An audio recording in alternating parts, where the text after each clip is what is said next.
Adil. Voilà.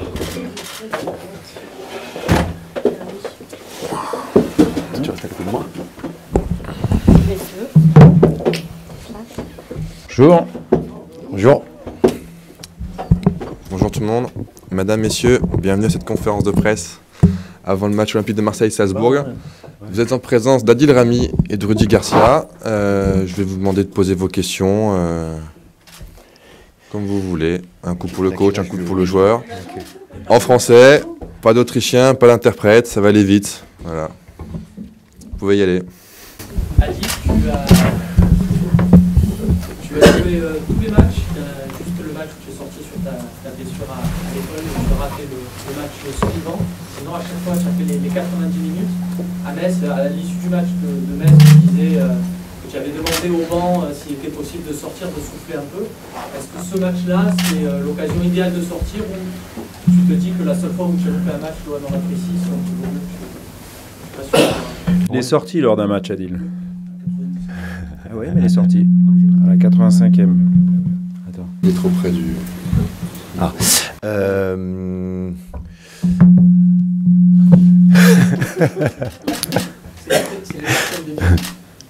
Ouais, c'est sûr ça. Non, moi C'est pas moi, alors il est éteint. Ah, moi il est allumé. Ah, c'est toi finalement, tu vois.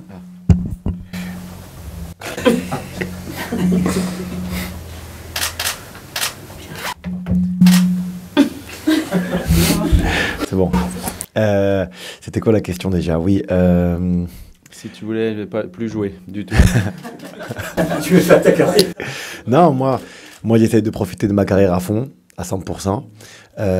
Après, aujourd'hui, à l'heure d'aujourd'hui, je me sens pas fatigué.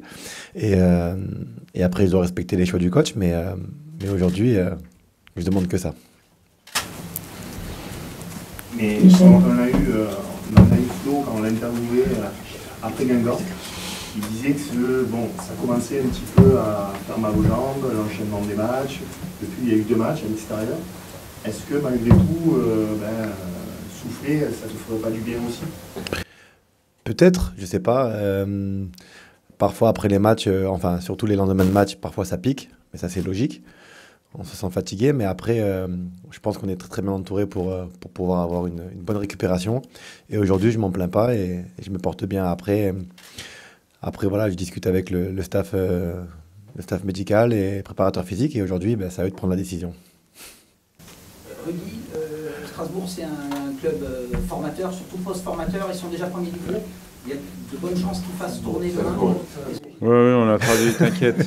On a traduit. Dans le Nord. Très loin d'ici. Et est-ce que tu te dis que ça sera une équipe un petit peu plus facile à battre pour vous demain? Non, pas du tout. Non, ce sont que des jeunes. Donc déjà, on ne sait pas quelle équipe ils vont aligner. Ils sont en tête de leur championnat. Ils ont joué un match à l'extérieur le dernier.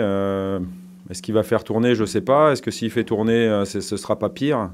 Ce qui est sûr, c'est que quoi qu'il en soit, ce seront des jeunes sur le terrain. Et les jeunes, ça court.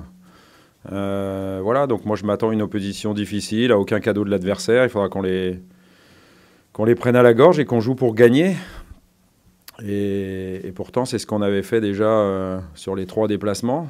Mais même si on a 2 résultats utiles, on ne se servira que d'un. C'est la victoire.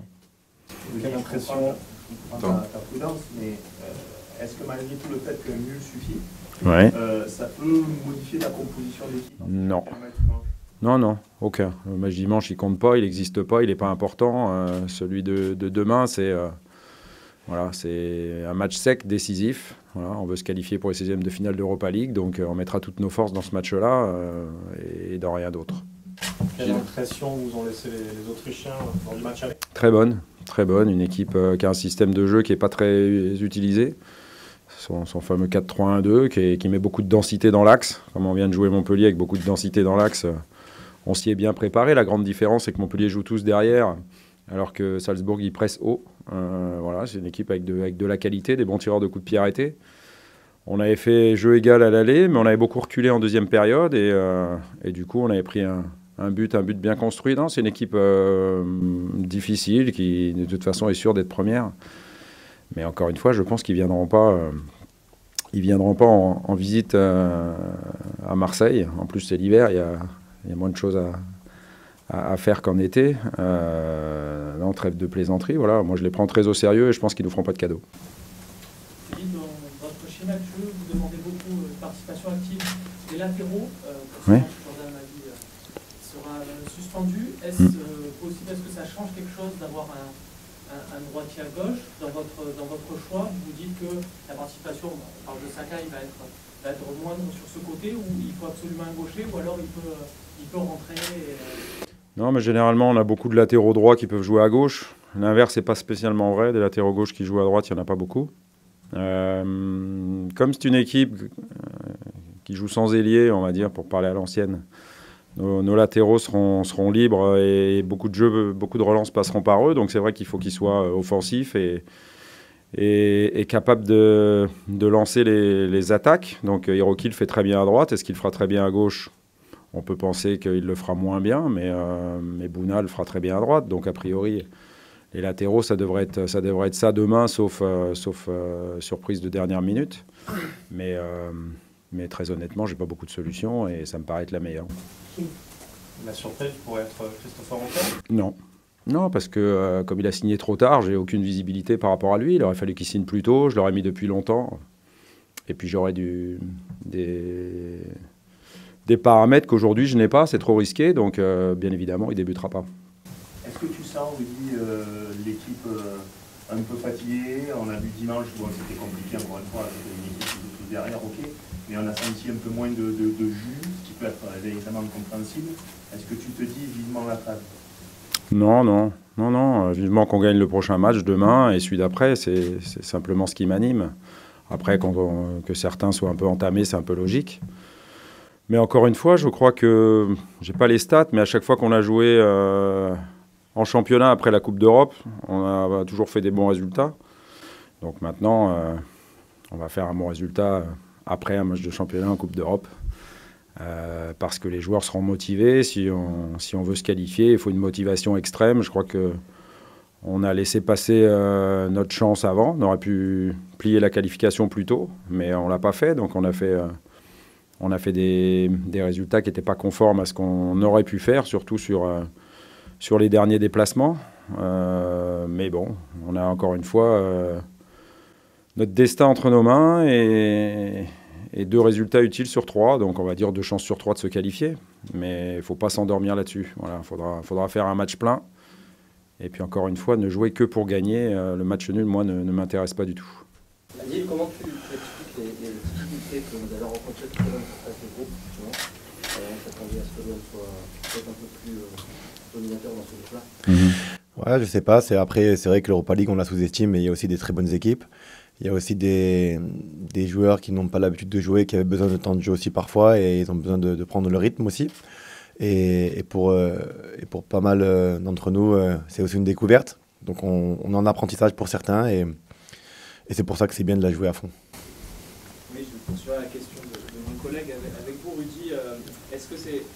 Comment vous considériez une deuxième place dans ce groupe où vous étiez quand même le favori sur le papier? Est-ce que c'est un échec? Ou est-ce que on passe, c'est l'essentiel, et puis on verra au tirage ce que ça donne? On prenait mes déclarations, je pense que c'était tout sauf un groupe facile. Je pense qu'effectivement les noms ne sont pas ronflants, mais le groupe était plus qu'équilibré, puis finalement ça se confirme. Après, qu'on aurait dû prendre plus de points à l'extérieur, certainement. Et comme je l'ai dit, ça nous aurait mis dans une situation un petit peu plus favorable, mais l'essentiel c'est de passer. On verra jeudi soir, demain soir, quand on sera qualifié, il sera toujours temps de parler de la suite. Pour l'instant, en début de saison, on n'était pas du tout en Coupe d'Europe. Il a fallu jouer 2 tours préliminaires pour la jouer, cette Coupe d'Europe. On la joue, on est en passe de se qualifier, donc on pense qu'au positif, à se qualifier, et puis on fera le point demain après le match. Rudy, dans les 8 jours qui viennent, on saura si vous êtes dans 4 compétitions engagées, à partir de janvier. Oui. Demain, il y a Rennes en Coupe de la Ligue. Est-ce que toi, tu estimes qu'à l'heure actuelle, tu as un effectif suffisant pour être compétitif sur les 4 tableaux? Qualifions-nous, et puis je répondrai très volontiers à cette question une fois qu'on se sera qualifié. Ouais. On parlait de joueurs un peu fatigués. Comment vous expliquez le coup de mou de Dimitri Payet depuis quelques matchs, particulièrement Non, parce qu'à Metz, tout le monde a dit qu'il avait été bon, donc c'est pas depuis quelques matchs.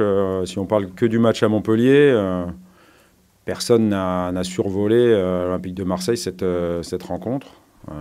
Voilà, donc Dimitri a été blessé la moitié du temps depuis le début de saison, c'est-à-dire au moins 2 mois et demi sur 5, et malheureusement avec 2 interruptions, donc il faut qu'il revienne à son meilleur niveau. Contre Metz, on a vu qu'il était en large progression. Il a pu tenir tout le match aussi à Montpellier. Ce sont des points positifs. Ça fait 2 matchs qu'il enchaîne. Voilà, ça veut dire qu'on l'a plutôt bien ramené sur le plan athlétique, sur le plan du temps de jeu, sans prendre de risque qu'il rechute ou qu'il se reblesse à nouveau. Donc voilà, il va pouvoir donner le meilleur de soi-même petit à petit. Donc voilà, moi, j'ai pas de doute là-dessus.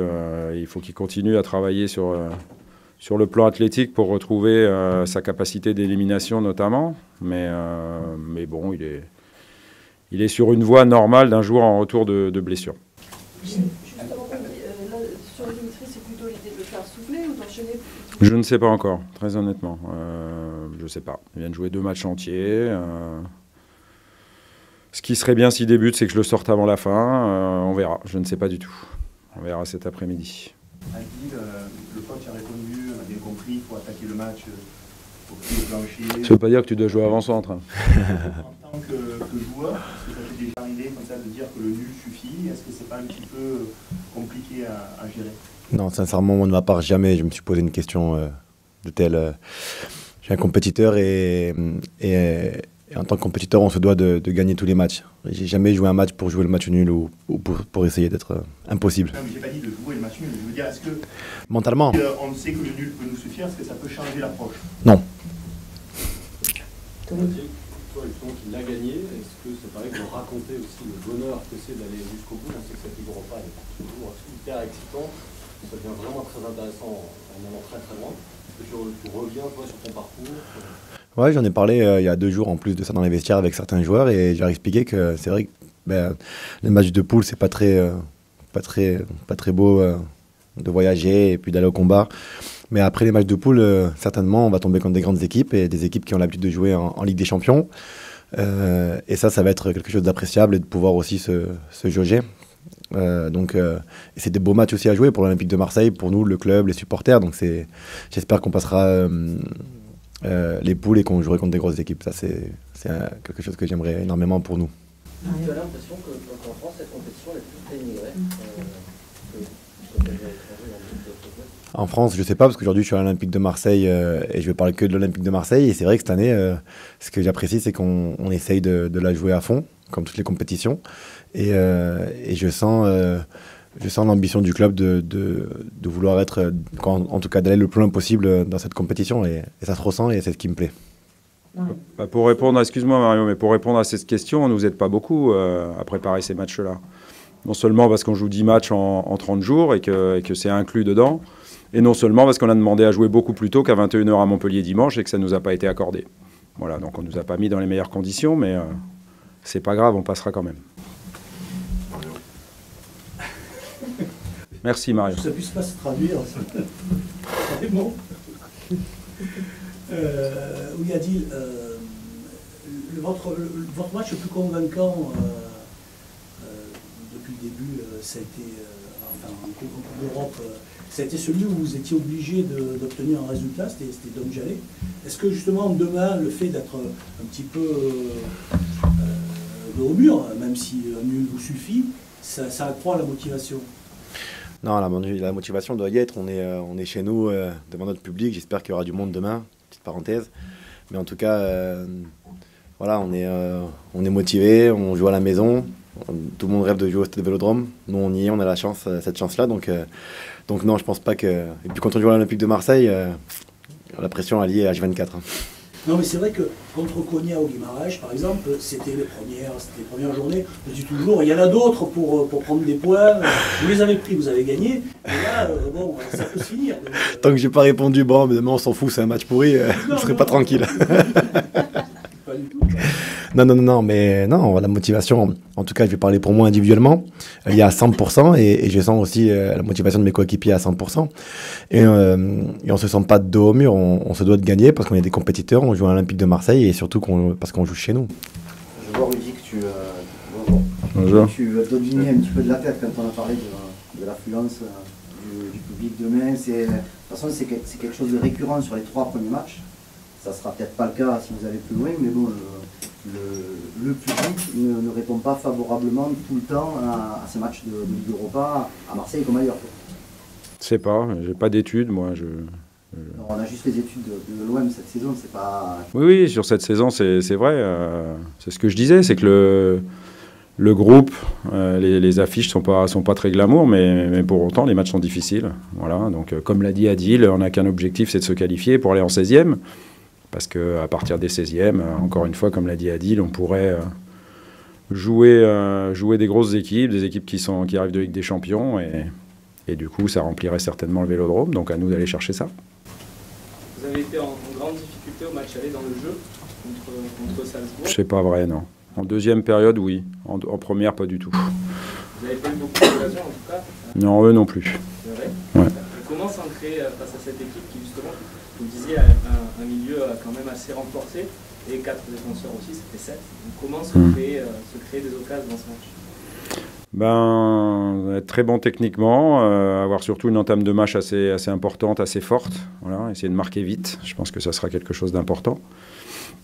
Et puis ensuite ne pas reculer et ne pas donner l'opportunité à cet adversaire, leur faire sentir demain que ils sont déjà qualifiés et qu'ils sont premiers, donc ils n'ont pas spécialement grand-chose à gagner. Donc il faudra leur faire sentir ça, quoi, qu'on est à Marseille et qu'ici, c'est nous qui poussons, comme on dit, pour la victoire. Justement, Rudy, tu peux faire sentir qu'on est à Marseille. Ça fait 11 matchs maintenant en Ligue 1 que vous êtes plus battus. Est-ce que tu sens une confiance quand même nouvelle? Ça dégage quelque chose d'une vraie solidité? Est-ce que mentalement aussi tu sens que les joueurs prennent conscience peut-être d'une certaine qualité? Toi aussi, Adil. Je crois que c'est Adil qui va répondre. Hein. On parlait du match que tu n'as pas joué à Monaco. C'est vrai que c'est le genre de résultat qui peut faire mal à l'amour-propre d'un groupe. Là, la série que vous êtes en train de réussir, ça fait aussi du bien. Là, justement, vous en êtes où? C'est vrai que c'est toujours plus agréable de s'entraîner justement et de savoir qu'on est invaincu depuis 11 matchs. Et c'est comme ça, je pense, c'est plus facile pour engranger de la confiance, mentalement, psychologiquement, et de pouvoir progresser dans ces... tout en étant bien comme on l'est en ce moment. C'est toujours plus compliqué quand on est en crise de prendre confiance. Et là, on ne l'est pas. Vous montrez que vous arrivez à réagir, parce que plusieurs fois, vous avez été mené au score sans perdre le match, c'est-à-dire en revenant, en égalisant, soit en égalisant, soit en passant devant l'adversaire. C'est ce qui manquait un petit peu en début de saison. Ouais, il fallait que la mayonnaise prenne, mais c'est vrai qu'on a montré un bel état d'esprit sur certains matchs. On s'entraîne pour ça aussi. Tous les jours, on a des entraînements. Quand on fait des petits jeux, parfois l'arbitre ne siffle pas tout le temps et parfois c'est tendu aussi. Et là, c'est là où ça se retrouve après, parfois dans certains matchs où on a la grinta, on a l'envie de ne pas perdre et ça, c'est très important.